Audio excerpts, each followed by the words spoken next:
Vocês estão sintonizados no programa Agenda Econômica, que hoje está examinando a conjuntura econômica brasileira. Nosso convidado é o senador Álvaro Dias, do PSDB do Paraná, ex-governador daquele estado. Participa do programa o jornalista Paulo Acrísio. Senador, o senhor há pouco fez uma crítica na tribuna sobre algumas medidas ou diretrizes aplicadas pelo BNDES, Banco Econômico de Fomento, né, talvez o maior do mundo nessa característica, mas especialmente em razão que vem sendo muito debatido, é o papel do BNDES em financiar grandes empresas e até mesmo grandes empresas internacionais, porque, segundo os críticos, isso resultaria em investimentos que beneficiam outras economias e não exatamente a brasileira. Qual é a sua avaliação sobre isso? Olha, desde 2005 nós estamos batendo na tecla de que está havendo um desvio de finalidade no BNDES e que seria melhor até que o governo eliminasse o S final da sigla, retirasse o social. E nós estamos utilizando dinheiro do trabalhador, através do FGTS, do FAT, que são recursos transferidos pelo Tesouro da União ao BNDES para grandes empréstimos, inclusive a países que realizam obras com empreiteiras brasileiras. E há a denúncia, inclusive, de que esses empréstimos estariam favorecendo a corrupção internacional e de que obras, muitas delas, nem seriam realizadas. Seriam obras fictícias. O dinheiro iria para fora e as obras não seriam realizadas. Ou obras seriam realizadas sem licitações. Quem leva o dinheiro faz a obra. E aí é evidente que você está contribuindo para a ocorrência de uma política de propinas, de superfaturamento dessas obras. Agora, mais recentemente, algo ainda mais grave. O ministro Pimentel anuncia que os empréstimos a Cuba e a Angola seriam empréstimos sigilosos, trariam a tarja de sigilo. E não se saberia aqui no Brasil a que pretexto se conferiu esse empréstimo e quais foram as taxas de juros, etc., valores, enfim. Aqui no Congresso se fala em CPI há bom tempo, mas como nós tivemos a desmoralização do Instituto da CPI nos últimos anos, sequer estamos tentando a instalação de uma CPI para investigar a aplicação dos recursos através do BNDES. A verdade é que são recursos significativos, especialmente para o exterior, para países como Venezuela, Colômbia, Equador, Peru, Paraguai, países da África. São recursos volumosos para obras lá fora e nós não sabemos a modalidade desses empréstimos. As indagações que fazemos ao BNDES não merecem respostas adequadas e, enfim, nós estamos verificando que o BNDES vai se transformando também numa caixa preta. E o ideal seria a realização de uma comissão parlamentar de inquérito. Ainda agora, anuncia-se mais empréstimos a Portugal para a privatização da TAP e CTT, enfim, para um programa de privatização em Portugal, o Brasil participa financiando. E ao tempo em que perdoa a dívida desses países africanos, continua mantendo a sua postura de emprestar mais recursos. E o Senado tem avalizado isso, né, através das medidas provisórias que aprova aqui com a transferência de recursos do Tesouro para o BNDES. Aliás, nós temos discutido também que há aí uma manobra contábil ou uma mágica contábil, aquilo que se chamou, no final do ano, de contabilidade criativa, e que essa transferência de recursos do Tesouro para bancos públicos, seja BNDES, Caixa Econômica ou Banco do Brasil, são recursos não contabilizados para efeito do déficit, da composição do déficit primário. Então, é uma outra crítica que temos feito, e o ministro Mantega, recentemente, na Comissão de Assuntos Econômicos, fez a defesa do governo, alegando que não há nenhuma mágica contábil nessa modalidade de composição do déficit primário. Senador, como a oposição vê essa tendência, que eu diria crescente, do Brasil se desindustrializar e apoiar seu comércio exterior, suas trocas financeiras com outros países, seu PIB também, em grande parte na exportação, no agronegócio, exportação de produtos que não são industrializados e em commodities como, por exemplo, a soja e o minério de ferro? A nossa balança comercial está sendo terrivelmente afetada pela política de isolamento que o governo brasileiro vem adotando na composição dos blocos econômicos, as nações se organizando em blocos e o Brasil se isolando, adotando uma política terceiro-mundista que deveria ser superada, já deveria estar superada. Recentemente tivemos esse episódio do afastamento do Paraguai do Mercosul e do ingresso da Venezuela, num cenário de, no mínimo, autoritarismo explícito, né? Ou seja, coloca para fora um país, desrespeita-se a sua soberania e traz para outro país sem que se completasse o processo todo para adesão de um partido ao bloco. E a consequência é que nós vamos verificando agora o Paraguai se deslocando para outro bloco e com o enfraquecimento natural do Mercosul.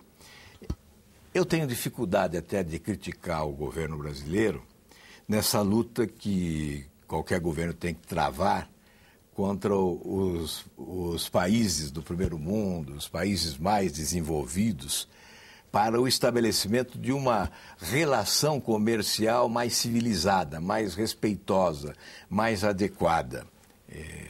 Os países ricos agem de forma egoísta. E, evidentemente, nós teríamos que reunir forças internacionalmente para esse confronto com eles, os países emergentes, no confronto com os países ricos, que são egoístas e adotam a política protecionista, com barreiras alfandegárias, não alfandegárias, estabelecendo uma competição desigual. Deveriam olhar para o Brasil, por exemplo, como um promissor mercado consumidor importante para os países mais ricos, né? Mas não é o que se vê. E os nossos governos, não só os do PT, mas os que o antecederam também, não conseguiram romper essa barreira para o estabelecimento de uma política civilizada entre países emergentes e países mais ricos, estabelecendo um tratamento em que um país como o nosso, por exemplo, pudesse ser mais rico. Hoje a nossa classe média vai para os Estados Unidos, vai para a Europa consumir produtos. Nós já somos consumidores em alta escala. Eu estou me referindo mais a commodities, né? A questão da produção primária que o Brasil exporta. E no momento do plantio da produção, nós concorremos com qualquer país do mundo. Mas no momento da comercialização, nós nos encontramos em desvantagem. Com barreiras lá. Exatamente em função desta política de egoísmo irremovível, né, dos países ricos, que não possuem essa sensibilidade para proteger e evitar inibir o processo de crescimento dos países emergentes. Certamente a agricultura brasileira seria ainda mais sólida e o Brasil seria mais próspero se nós tivéssemos uma política mais adequada na relação comercial com as grandes nações.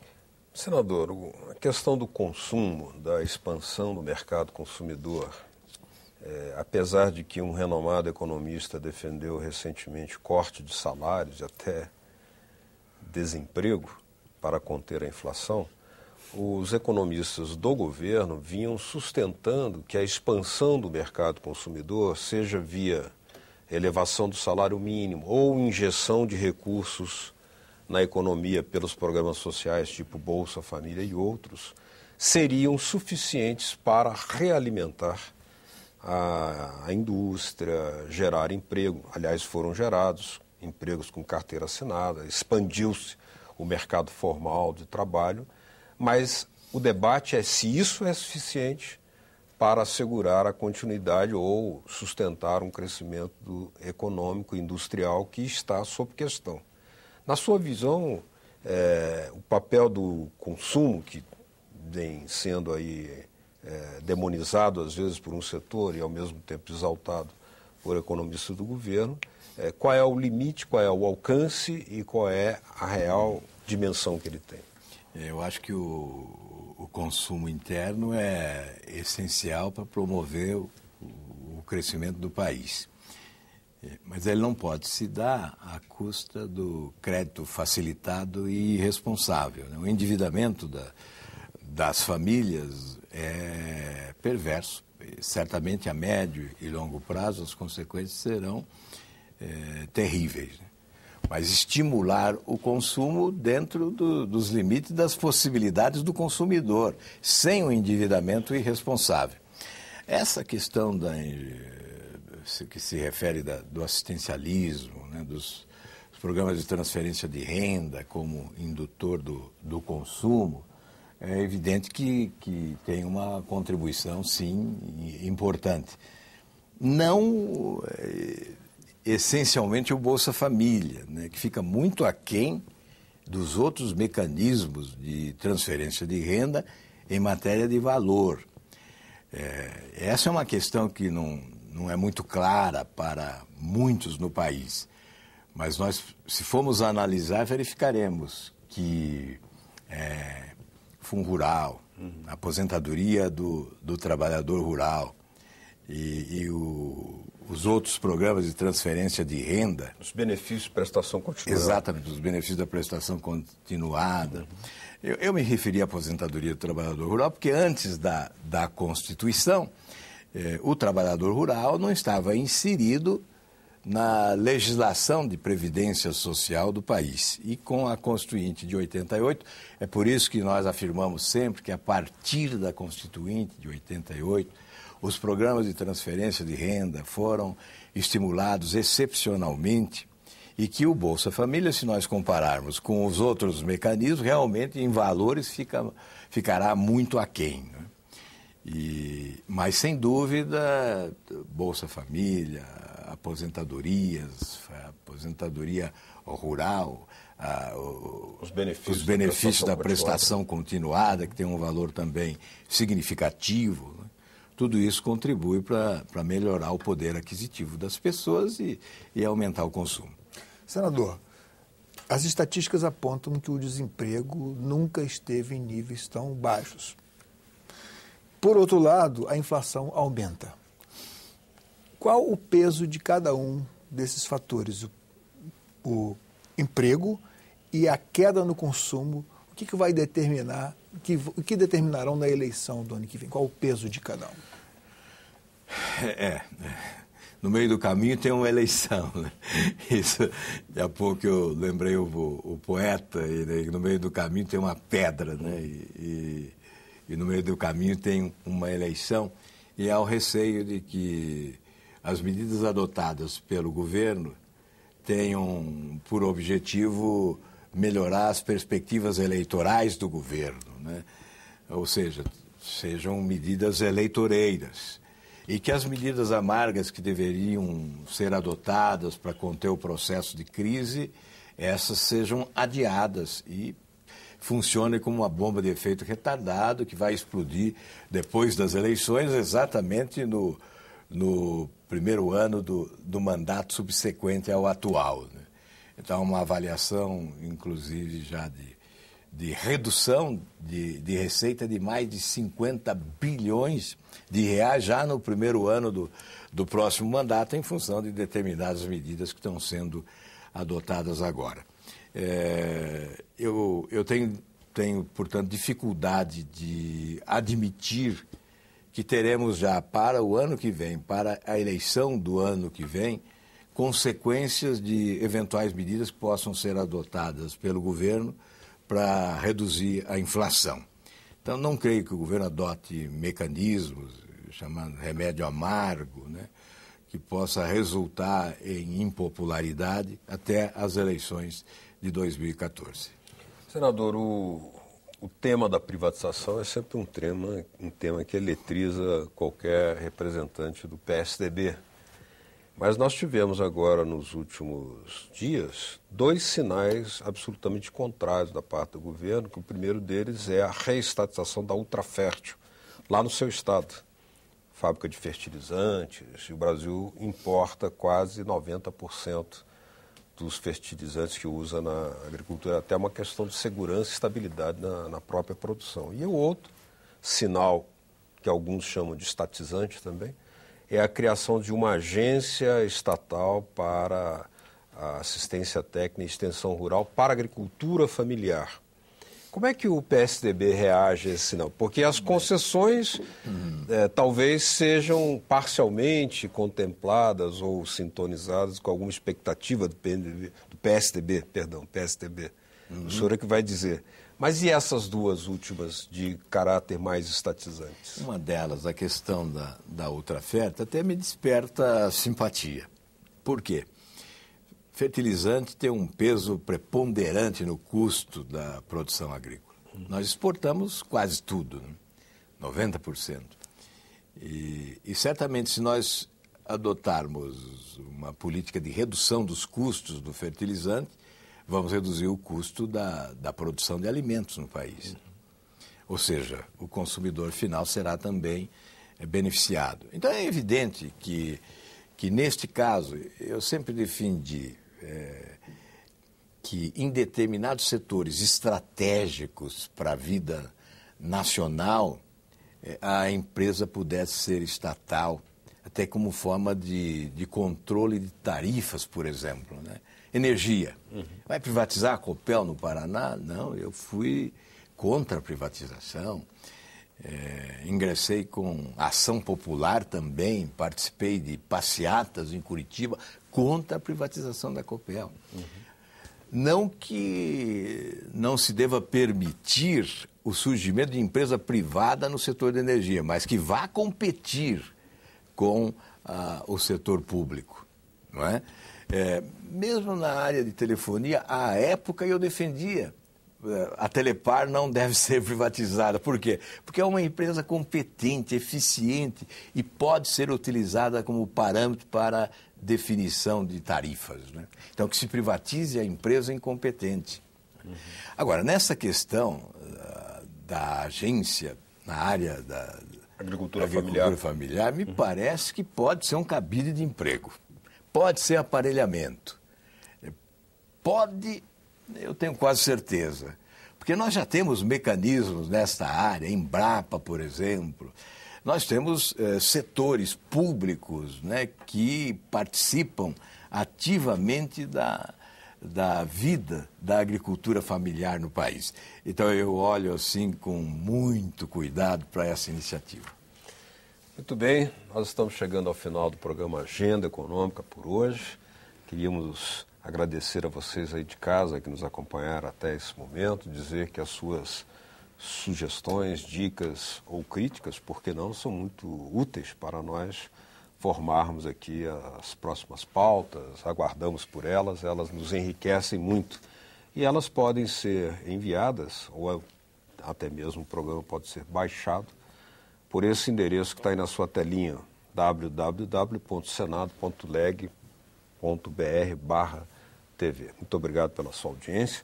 Muito obrigado ao senador Álvaro Dias por ter aceito o nosso convite. Estaremos aqui de portas abertas para discutir sempre a economia brasileira. Eu é que agradeço. É muito difícil discutir economia, até porque todos são economistas em potencial. É como no futebol. todos são técnicos de futebol em potencial. Então é muito difícil discutir economia, mesmo porque não sou um economista. Em relação à questão das privatizações, eu acrescentaria, para exemplificar também, o setor de saneamento básico, que eu não sou favorável à privatização. Muito obrigado, portanto, ao senador Álvaro Dias, e o meu agradecimento também ao meu colega Paulo Acriso, que esteve aqui conosco participando do Agenda Econômica. Até o próximo Agenda Econômica.